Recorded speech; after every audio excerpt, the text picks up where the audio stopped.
ভাজা হয়ে গেছে। এখন দিয়ে দেবো এটার মধ্যে আদা রসুন জিরার পেস্ট। আমি এই মাত্র ব্লেন্ডার করে নিলাম, মশলা শেষ হয়ে গেছিল।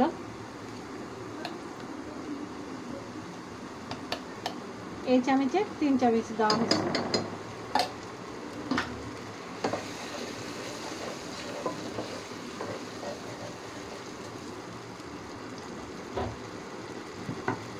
আদা রসুন জিরা বাটা দেওয়া হয়েছে। এখন দিব হলুদের গুঁড়া, এই 4 চামচের 2 চামচ। মরিচের গুঁড়া দিব এই চামচের 1 চামচ। সাথে দেব গোলমরিচ, দারচিনি, এলাচি, জয়ফল, জয়ত্রী, পোস্তার দানা গুঁড়া, ব্লেন্ডারে গুঁড়া করে নিচ্ছি আমি।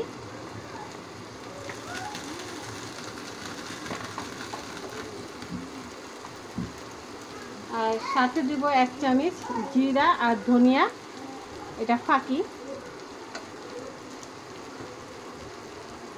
মেশিনে আমি ভাঙায় নিচ্ছি জিরাটা আর ধনিয়াটা। দিয়ে দেব স্বাদ অনুযায়ী লবণ।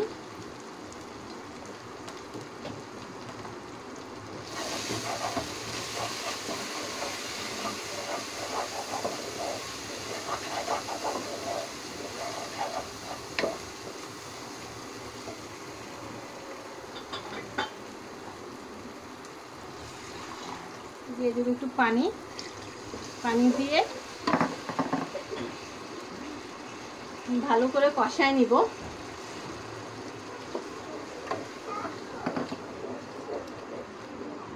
এটাকে ভালো করে কষাবো, এটা কষুক।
আমি মুরগিটা কিছুক্ষণ এর মধ্যে কষায় নিচ্ছি।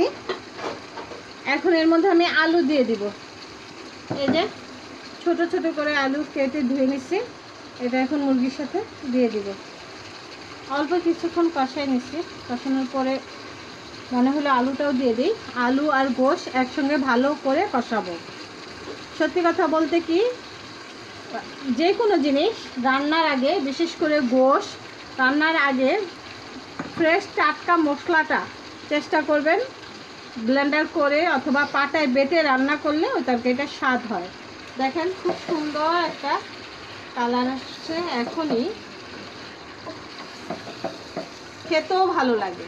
আমরা মেহমান আসলে সবসময় যে কাজটা করি, টাটকা মশলাটা রেডি করে রান্না করি, তাতে তরকারির স্বাদ দ্বিগুণ বেড়ে যায়। চেষ্টা করবেন টাটকা মশলা দিয়ে তরকারিটা রান্না করার জন্য। তাহলে এটা কিছুক্ষণ কষুক, ঢেকে দেব আমি।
আমার তরকারিটা হয়ে গেছে, খুব সুন্দর হয়েছে, গ্রান বের হচ্ছে।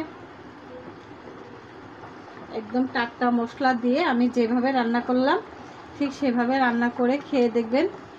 দেশি ছোট মুরগির বাচ্চার গোশ খুবই মজা সুস্বাদু হয়।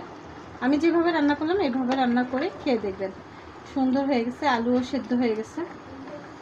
আমি তরকারিটা এখন নামায় ফেলবো। তো সবাই ভালো থাকবেন, আল্লাহ হাফেজ।